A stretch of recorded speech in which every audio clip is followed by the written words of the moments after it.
बिस्मिल्लाहिर्रहमानिर्रहीम। लाखों दरूद पाक हज़रत मोहम्मद सल्लल्लाहु अलैहि वसल्लम और आप सल्लल्लाहु अलैहि वसल्लम की आल पर। अस्सलामु अलैकुम। मेरा नाम इफ्तिखार अहमद है और आप मेरा यूट्यूब चैनल नॉलेज देख रहे हैं। आज की वीडियो का अनवान है इंडियन कंपनी टाटा की मालियत पाकिस्तान के जीडीपी से भी ज़्यादा।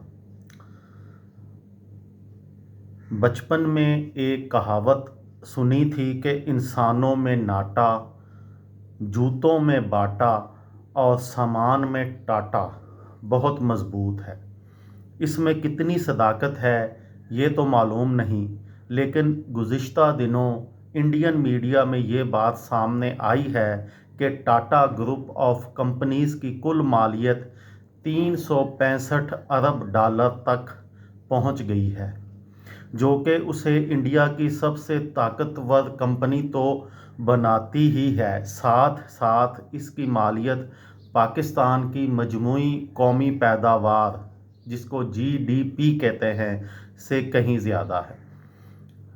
आप आए दिन ये सुनते आ रहे होंगे कि रिलायंस ग्रुप के सरबराह मुकेश अंबानी दुनिया के अमीर तरीन अफराद में शामिल हो गए हैं, या फिर अरबपति ताजर गौतम अदानी ने उनको पीछे छोड़ दिया, लेकिन उनमें से आपको टाटा का जिक्र सुनने में नहीं आता।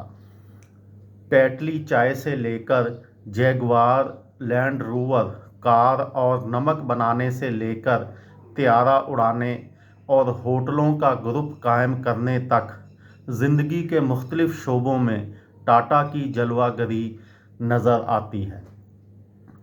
इंडियन मीडिया के मुताबिक टाटा ग्रुप की मार्केट कैपिटलाइजेशन फरवरी सन 2024 में तकरीबन 365 अरब डॉलर रही, जबकि हाल ही में बैनुल-अक़वामी मालियाती अदारे यानी IMF ने पाकिस्तान की जीडीपी का तखमीना तकरीबन 341 अरब डॉलर लगाया है। अगर सिर्फ टाटा कंसल्टेंसी सर्विसेज की बात की जाए तो इसकी मालियत 170 अरब अमेरिकी डॉलर है, जो कि इंडिया की दूसरी सबसे बड़ी कंपनी है।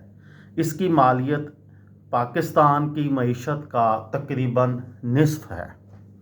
ये थी मेरी आज की वीडियो। किसी दोस्त को, किसी भाई को, किसी बहन को फ़ायदा हो तो मुझे दुआओं में याद रखिएगा। दिल दिल पाकिस्तान, जान जान पाकिस्तान। अस्सलामु अलैकुम।